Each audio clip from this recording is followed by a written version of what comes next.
Olá pessoal, vamos dar início à nossa segunda aula sobre recursos trabalhistas e os impactos do novo CPC. E hoje nós vamos falar especificamente sobre o preparo recursal. O preparo recursal trabalhista, ele é composto de dois tipos de preparo, custas e depósito recursal. E nós vamos falar sobre cada um dessas espécies de preparo recursal. Vamos lá? Vamos começar pelas custas. O que são custas? As custas processuais, elas são uma espécie de tributo, o tributo taxa, que está tipificado no artigo 77 do Código Tributário Nacional. É um tributo que serve para pagamento de serviços específicos e indivisíveis, no caso, o serviço de prestação jurisdicional. E entendendo que custas é uma espécie de tributo, nós temos que também lembrar do princípio da legalidade, no sentido estrito. O que significa dizer isso? Significa dizer que só haverá pagamento de custas naqueles casos expressamente previstos em lei. Isso é importante porque em algumas hipóteses de cabimento de recurso, nós vamos encontrar lacunas na lei ou omissão na lei que não diz se há ou não há necessidade de recolhimento de custas processuais. Não havendo previsão legal, não será necessário pagamento de custas. Tudo bem? As custas processuais trabalhistas, elas estão reguladas nos artigos 789 a 790-A da CLT. E nós temos também a Instrução Normativa número 20 do TST e a Instrução Normativa número 27 do TST. Essas duas instruções normativas são muito importantes porque regulam vários aspectos sobre o pagamento, sobre o recolhimento das custas processuais. Portanto, é recomendável uma leitura nessas duas instruções. No processo de conhecimento, e é importante fazer essa divisão, processo de conhecimento e processo de execução, no processo de conhecimento, as custas processuais trabalhistas elas são reguladas nos artigos 789 a 790 e também no artigo 832, parágrafo 2º da CLT. Eu separei aqui algumas regras que devem ser observadas para o recolhimento das custas processuais no processo de conhecimento. A primeira regra, não há custas prévias no processo do trabalho. O que significa dizer? No processo civil, toda vez que o autor vai ajuizar a ação, salvo nos casos de gratuidade judiciária, toda vez que o autor ajuiza uma ação, ele tem que pagar custas processuais. No processo do trabalho não existem as custas processuais prévias, ou seja, o autor, seja ele empregado ou empregador, ele ajuiza a sua ação trabalhista e ele não tem que pagar nenhum valor a título de custas processuais. É diferente do processo civil.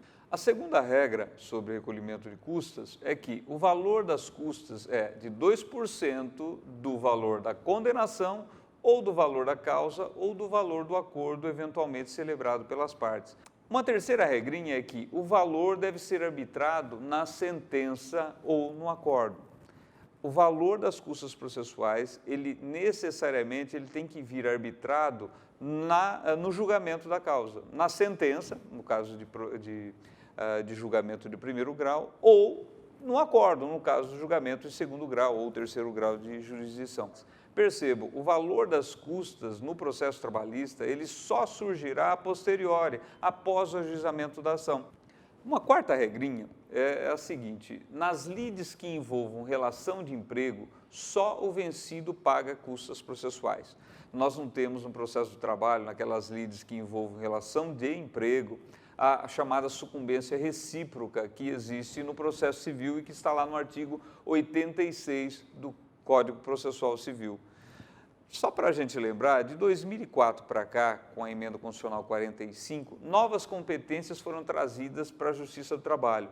Até então, a Justiça do Trabalho julgava basicamente litígios entre patrão e empregado. A partir de 2004, ela passou a julgar outras causas decorrentes da relação de trabalho. É diferente de relação de emprego como relação de trabalho. Relação de trabalho é gênero, da qual é relação de emprego.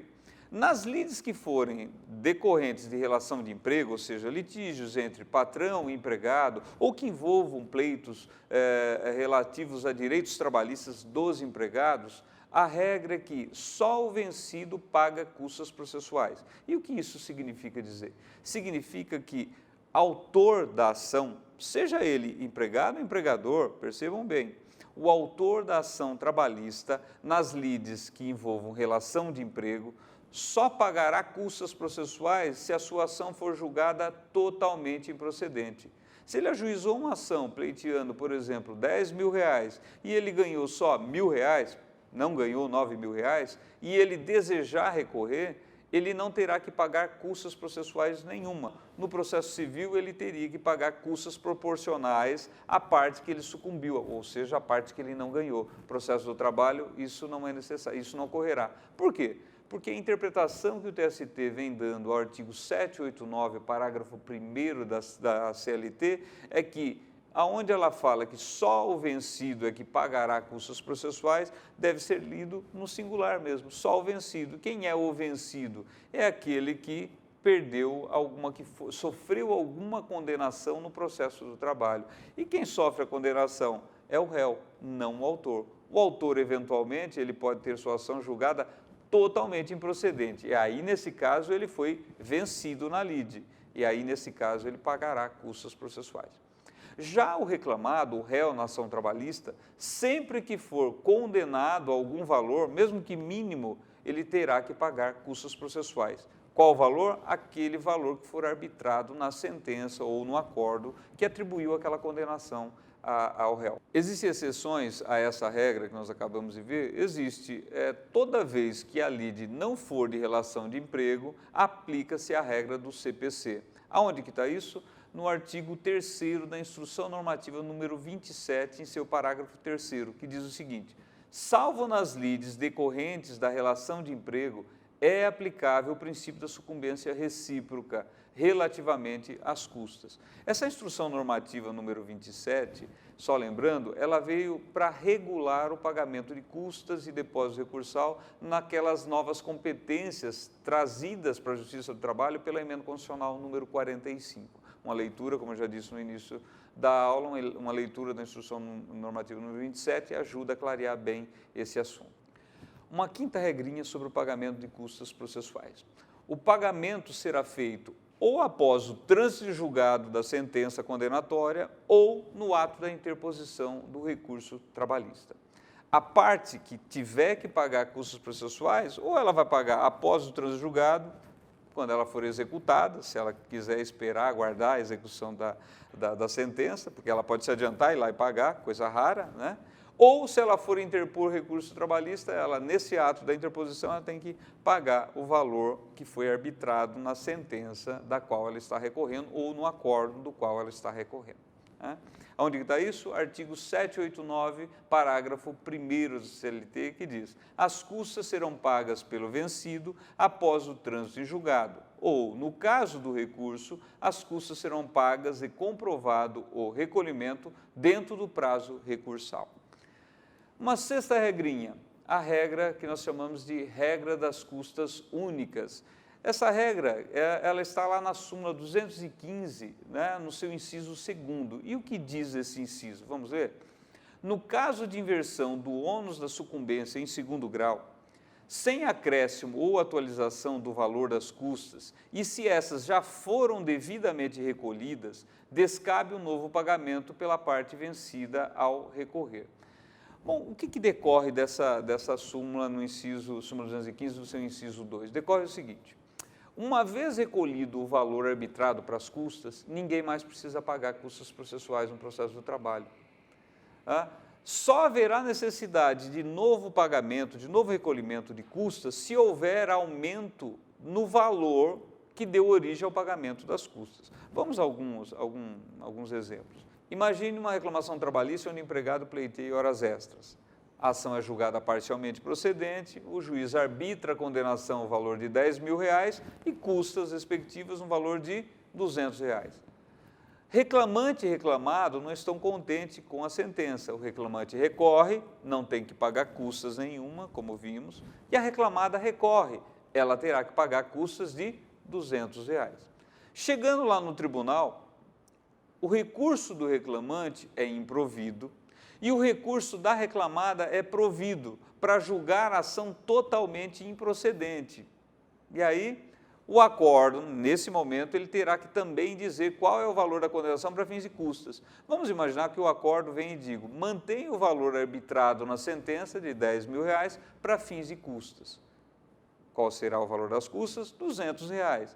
Quem quer recorrer desse acórdão agora é o reclamante. A reclamada não tem mais interesse. O reclamante vai querer recorrer para o TST. Se ele vai conseguir ou não é outra história, mas ele quer recorrer. A pergunta, ele tem que pagar custas processuais?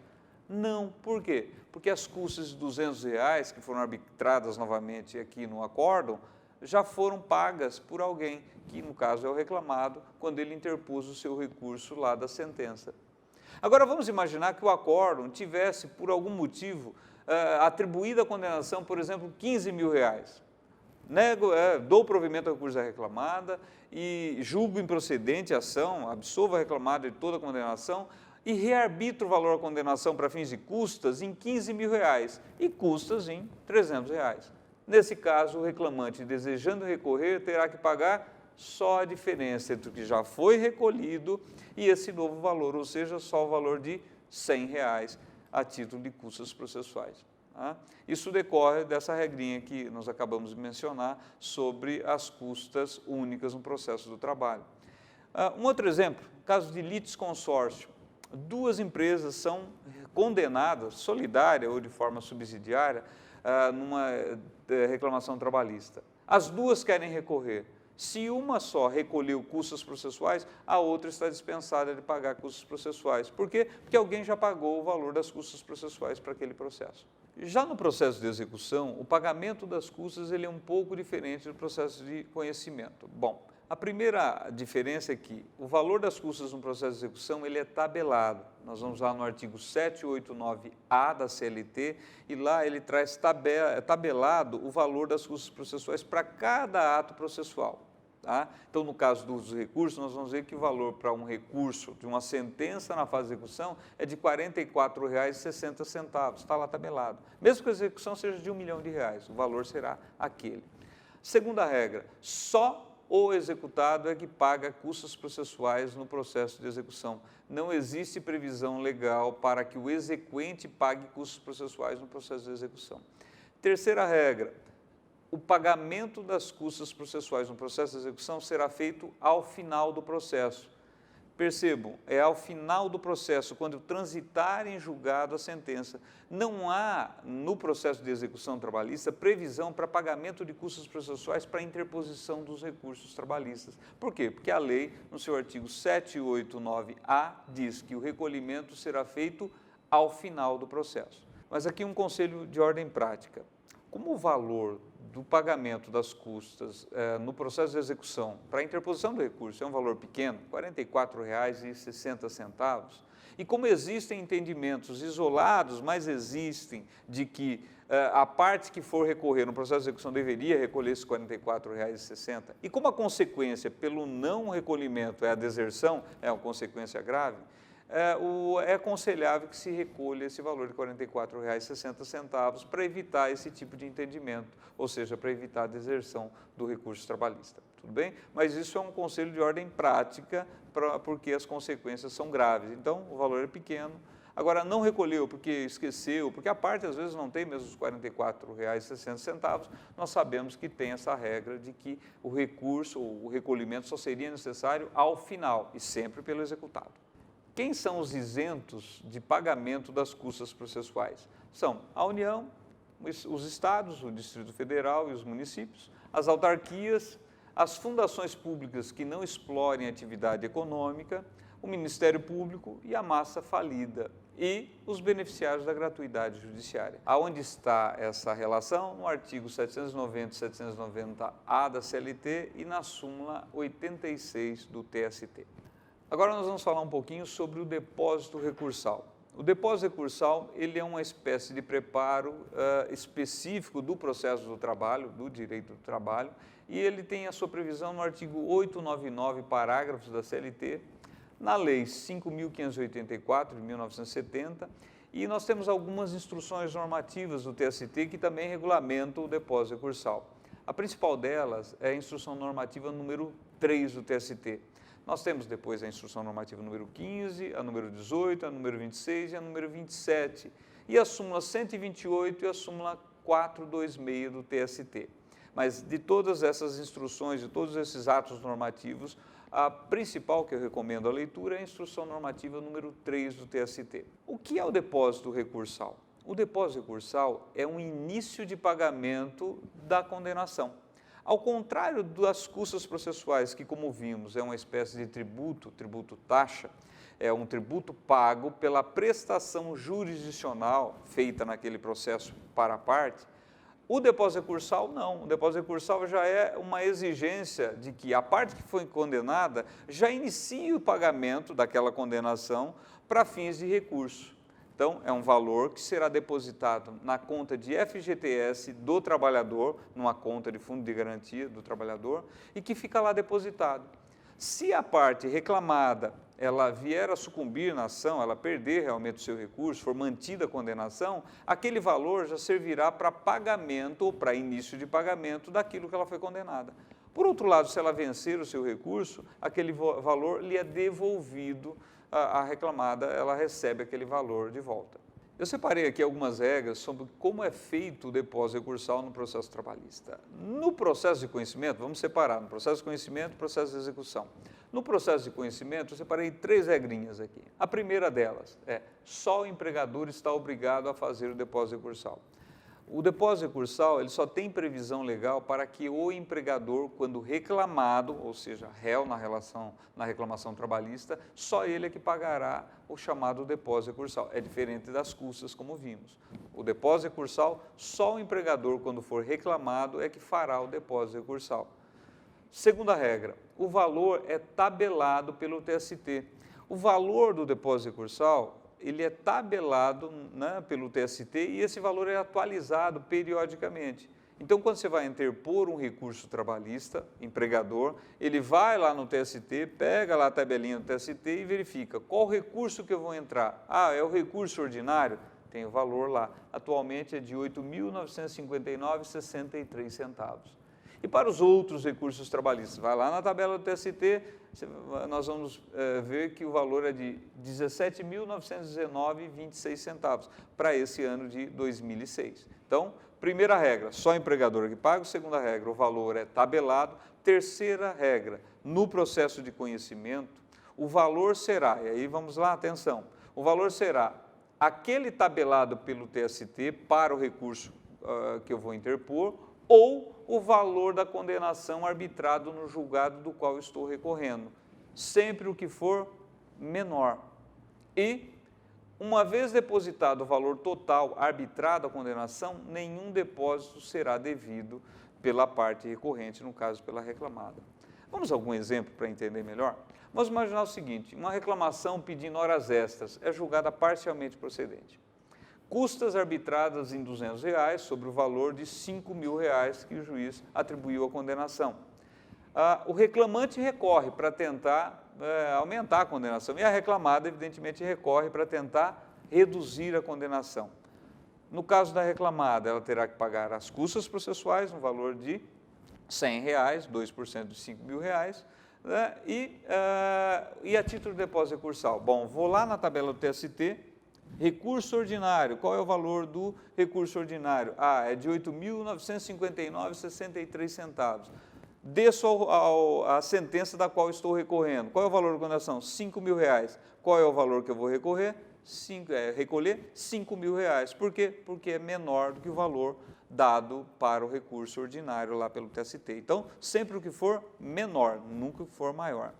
Segundo exemplo, o recurso do reclamante, nesse caso, imagina, o reclamante é reclamada. O recurso do reclamante é provido pelo TST. Lá no TST, o reclamante aumenta o valor da condenação para R$ 20.000. A reclamada, que já não estava contente com a primeira decisão, tanto que recorreu e pagou R$ 5.000 lá para recorrer, ela está menos contente agora, ela quer recorrer para o TST. Qual será o valor do recurso, do depósito recursal que ela terá que fazer?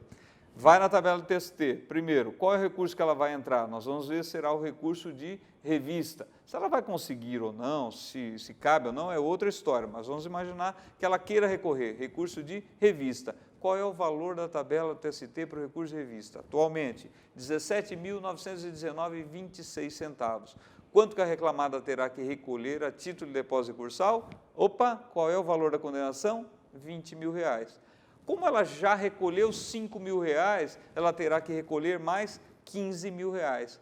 Não é o total do valor previsto na tabela. Por quê?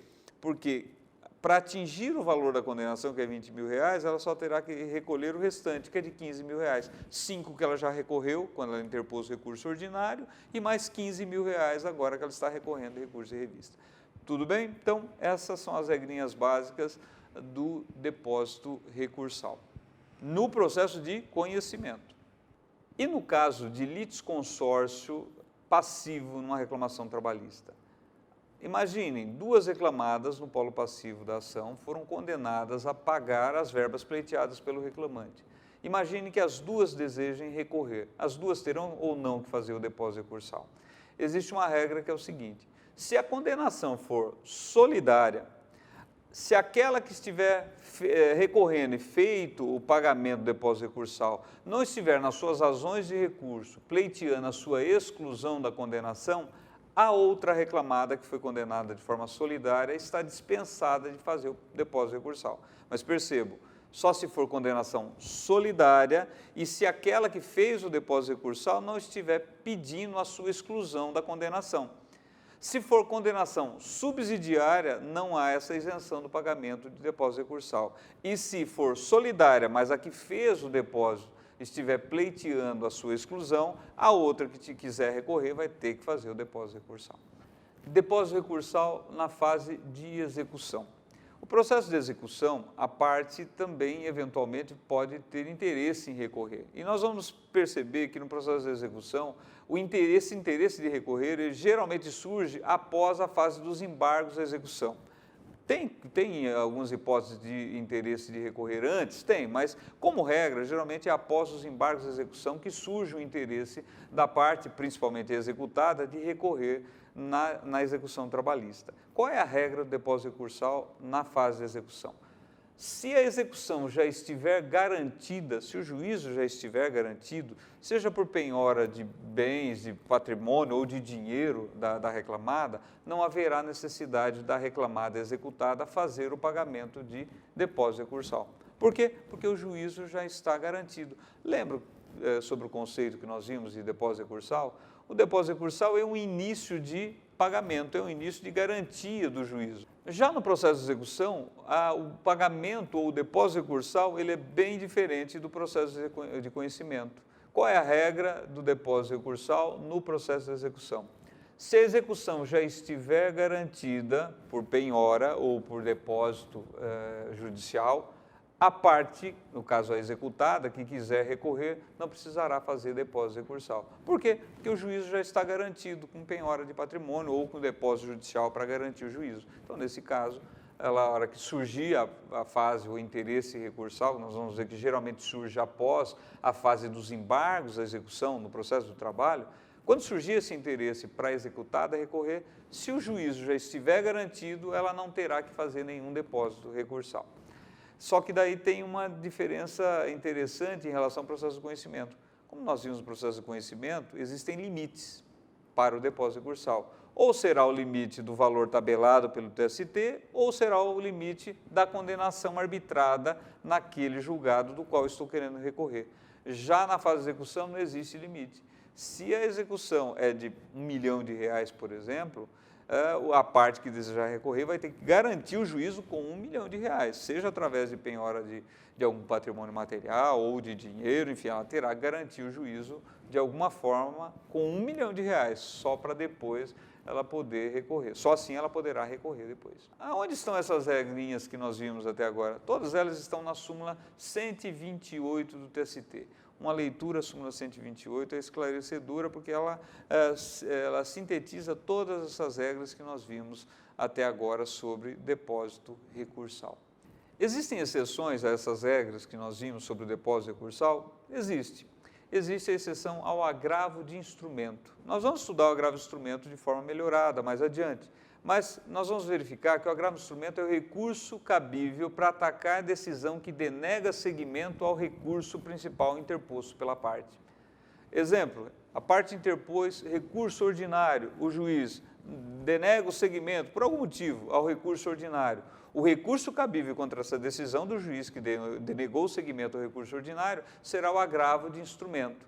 A parte terá que fazer depósito para o agravo de instrumento? Antigamente não. Agora ela tem que fazer o depósito equivalente a 50% do valor do depósito recursal que ela fez para o recurso ordinário ao qual foi negado o seguimento. Se ele fez lá um depósito de R$5.000, para o agravo do instrumento ele terá que fazer um depósito de R$2.500. Essa regra está onde? No artigo 899, parágrafo 7º da CLT, que diz exatamente o seguinte: no ato de interposição do agravo do instrumento, o depósito recursal corresponderá a 50% do valor do depósito do recurso ao qual se pretende destrancar. Tudo bem? Nós vamos ver o agravo do instrumento de uma forma melhorada e lá nós vamos repassar essa regra sobre o depósito recursal ao agravo de instrumento. Não se preocupe. Quem são os isentos do depósito recursal? Os isentos estão elencados na Instrução Normativa número 3 do TST. São os entes da Federação, União, Estados, Distrito Federal e municípios, as autarquias, as fundações de direito público sem fins que não explorem atividade econômica, a massa falida e a herança jacente. E vocês devem estar se perguntando, e os beneficiários da gratuidade judiciária? Pois é, embora o CPC no seu artigo 98, já o novo CPC no seu artigo 98, inciso 8º, disponha que o beneficiário da gratuidade judiciária ele é dispensado de pagar custas e depósitos que a lei exigir, a jurisprudência trabalhista vem interpretando que, no caso do depósito recursal, a parte reclamada, no caso, não está isenta. A jurisprudência trabalhista ela entende que a isenção da gratuidade judiciária só beneficia o pagamento em relação às custas processuais e não ao depósito recursal. É muito polêmico esse entendimento do TST, a doutrina diverge muito sobre esse ponto, mas é o entendimento que tem prevalecido no TST. Quais são os recursos que exigem o depósito recursal? São lá os recursos ordinários, o recurso de revista, os embargos de divergência, o recurso extraordinário, o agravo de petição e, como vimos agora, o agravo de instrumento. Nós terminamos aqui essa nossa segunda aula e na próxima aula nós vamos ver os impactos no novo CPC nessas regras gerais que nós acabamos de estudar nessas duas primeiras aulas. Até lá!